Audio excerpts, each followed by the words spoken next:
For the first time in my adult life, I got to take off and go to a beautiful destination without having to ask anybody.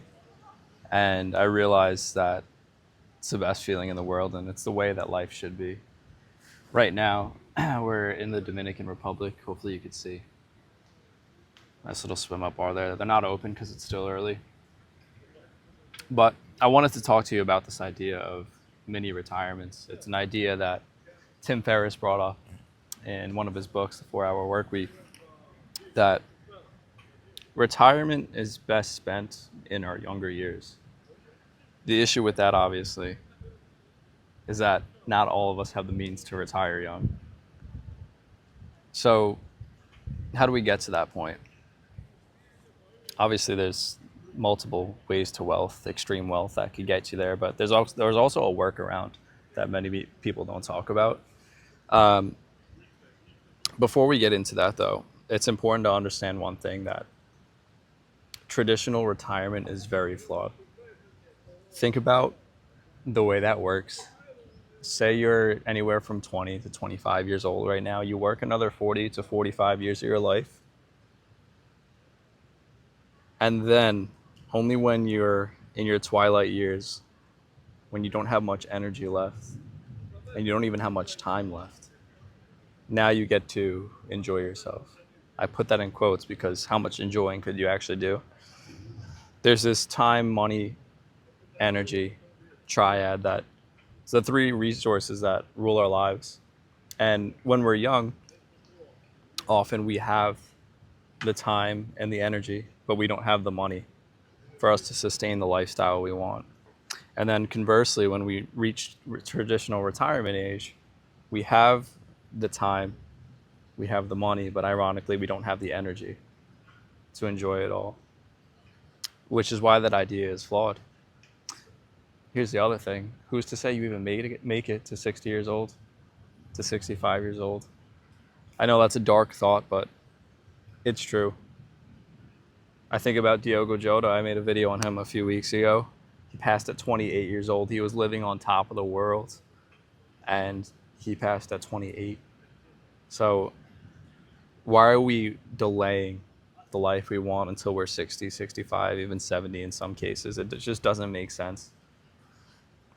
So what I want to do, just a little exercise to walk you through this mentally, so that way you're motivated to make a change in your life so you can retire early.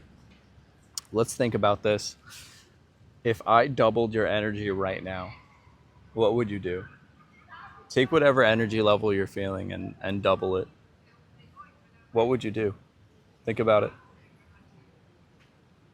You're probably thinking, I'd probably start that side hustle I've been thinking about for probably a couple years now. Or maybe I'd start that hobby that I've always wanted to do. Maybe learn a new language. Or even like start Muay Thai martial arts, whatever you want to do, but you just don't have the energy to. And I sympathize with you.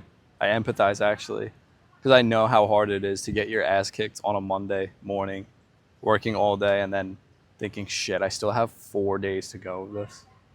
And when you've worked an 8 to 10 hour workday, the last thing you want to do when you get home is do more work or doing an activity that uses mental energy.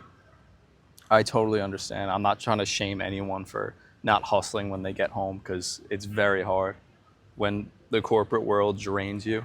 Being around constant energy vampires, whether it's your coworkers that you have to pretend to like, customers that you have to pretend you're not pissed off by. I get it.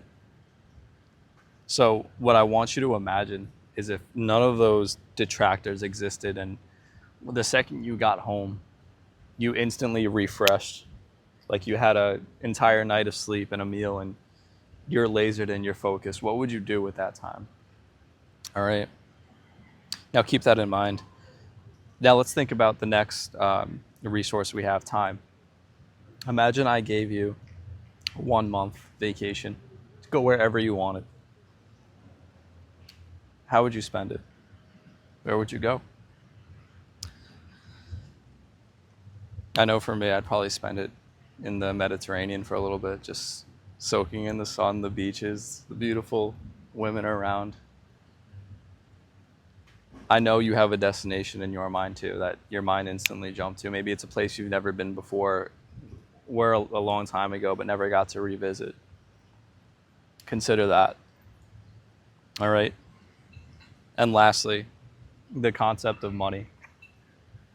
So there's this perception of money buying happiness, and a lot of people have debunked it. They've become wise to the fact that money doesn't buy happiness, because obviously, if I gave you $1 million and you bought, a nice house and a Porsche 911 that you've been wanting, you'd probably feel really good for a little while, maybe a few weeks, probably a few months. But then eventually that Porsche kind of loses its luster. The speed doesn't necessarily give you the same feeling it once did. But the real thing that money buys that does make us happy is freedom. Because I've come to the conclusion in this little 3-month mini retirement that I've had that what actually buys happiness is freedom. The freedom to go wherever you want without having to ask anybody. The freedom to do with your energy as you please, the activities you like to do.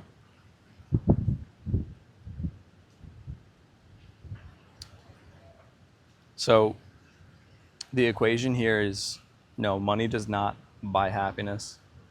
Freedom buys happiness. But the price of freedom is money. So inversely, in a way, yes, money is the price to happiness, especially if you want to live this idea of mini retirements and not having to wait till you're 60. But as I was alluding to before, there's a workaround for this where you don't have to garner an insane amount of wealth to retire early. Especially in the idea that Tim Ferriss talks about is just having sabbaticals in your life where you're not necessarily completely off of work, but maybe you just relocate to a different area in life. Maybe it's you go to Argentina for 6 months to learn Spanish while you work, or maybe you move to Thailand for a few months to learn Muay Thai. And if you find yourself in a position where you could take your work with you, like my uncle, for example, he's the digital marketer. I'm not someone right now that's trying to sell you into my lifestyle. I don't have a program to sell you, so please don't worry. I'm just genuinely encouraging you to think outside the box of things where you don't have to show up to an office where you're trading 5 days for 2. That's a flaw, another flaw people think. It's like, oh, I don't have to wait. I don't have to retire now because I'm fine with the weekends. But think about that idea too. You spend 5 days working, doing things you probably don't like, and then you only have 2 days. And let's be honest, one of those days is spent recuperating. And then the other day is actually spent doing maybe what you want. It's like a 5 for 2 trade-off. If I gave you, or you gave me $5, and I said, all right, I'll make a deal with you. I'm going to give you $2 back. How is that in any way fair? It's not. But for some reason, we accept that idea with our time, which makes absolutely no sense. So, the workaround, there's only 2 ways. Either lock in, find yourself an idea that generates an improportional amount of wealth, so that way you could live a non-proportionate lifestyle where you don't have to work all the time. Or if you do decide you want to work, you could take your work with you. This is all about lifestyle design, right? But the thing is, if you don't have the energy to do this all, you're never going to be able to break free. And that's what this channel talks about, is a lot about saving energy, conserving energy, transmuting it. So I encourage you to subscribe if this is an idea that resonates well with you.